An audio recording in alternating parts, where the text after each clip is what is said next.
नाही, एक तर अर्थाची गैरअर्थ झालं गेलेल्याला दोष देणारातला मी नाही. मी त्या दिवशी पण बोललो. तर काही म्हणजे बांधवांनी त्याचा वेगळा अर्थ तसा अर्थ नाही. माझा म्हणण्याचा उद्देश काय होता की 1954 ठीक आहे, आमचं म्हटलं झालं, आम्ही आमचं बघू ना, करूच आम्ही आमचं लढून मिळू कसं. पण ज्या माणसानं ज्यांच्यासाठी 16% आरक्षण दिलं 1994, त्या लोकांनी उपकार नाही ठेवला हो त्यांचा. हे माझा म्हणण्याचा उद्देश. किंवा आम्हाला तर नाही दिलं, तुम्हाला दिलं तर तुम्ही तरी त्यांचं राहायचं ना, तुम्ही सोडून गेले. म्हणून माझा म्हणण्याचा उद्देश होता की त्यांना पश्चाताप झाला असेल.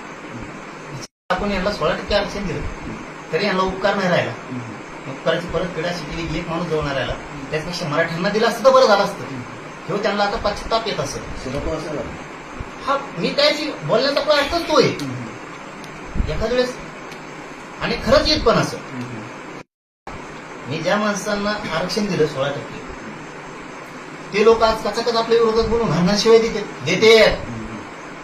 काय अधिकार आहे तुम्हाला त्यांना शिवाय द्यायचं? ज्या माणसाने तुम्हाला आरक्षण दिलं त्याला तुम्ही हे साधं नाटक आहे काही.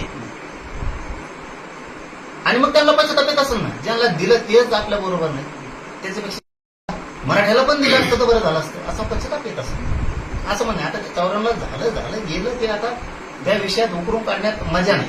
पण जे वाटलं ते खरं, कारण छगन भुजबळला मोठं करणारे तेच, आरक्षण बी देणारे तेच, आणि आज ते सोबत नाही. पंच जाती त्या 16% आरक्षणात बसल्या, त्या जातीला तरी पवारसाहेब उपकार म्हणायला पाहिजे होता ना. काय चुकीचं बोललोय त्यांच्यावर? काय टीका केली का मी? तरी पण त्यांचा अनिल देशमुख काय माझ्या विरोधात बोल आधी तेव्हा मी बोललोय. नसता मी आतापर्यंत त्याचं नाव सुद्धा घेतलं नव्हतं. 1954 जे अर्थ त्याला काय बोलायचं? त्याचा काय संबंध आमच्यामध्ये बोलायचं? तू आमच्या आरक्षणात येऊ नका, मराठ्याला पण म्हणून असं काहीतरी बोलला मी, काय बाहेर बघितलं नाही. काय करायचं अनिल देशमुखला बोलायचं? हो, करायचं काय झालं? आम्ही आतापर्यंत पवारसाहेबांचं नाव घेतलं का? त्याला काय बोलायची गरज होती? तो बोलला ना, आम्ही बोललो. आधी आम्ही बोलत नाही. गैरसमज करणाऱ्याने भूतच गैरसमज करून नाही. मी आणखी सुद्धा पवारसाहेबांवर टीका केलेली नाही. आणि तुम्ही लई एडवून करायला लागले तर मला मग बाखळा काढावा लागल. मग ते सुद्धा क्लिअर सांगतो. मग तुमचे इतकं वाकडा गबाळ मग कोणाकडेच नाही, इतकं माझ्याजवळ आम्ही केलंच नाही. आम्ही फरक सांगितलं. हे त्यांच्या कार्यकर्त्यांनी, माकडा मोकडांनी, चिट्ट खाणाऱ्यांनी त्या समजून घेणं गरजेचं. मी बोललोय का 1954चा जे काढला, आरक्षण दिलं गेलं, आमचं होतं ते दिलं गेलं आरक्षण. पण ज्यांना दिलं त्यांनी तरी त्यांच्या बाजूने आयुष्यभर राहायला पाहिजे.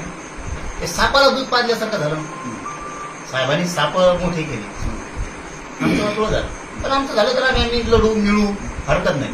तुम्ही तरी त्यांचं म्हणून राहणार. म्हणून माझा बोलण्याचा विश्वास होतो की साहेबाला पश्चाताप येत असेल. ज्यांच्यासाठी आपण दिलं की आपल्या बाजून नाही, त्याच्यापेक्षा मराठी दिलं असतं तर बरं झालं. असा त्याचा बोलण्याचा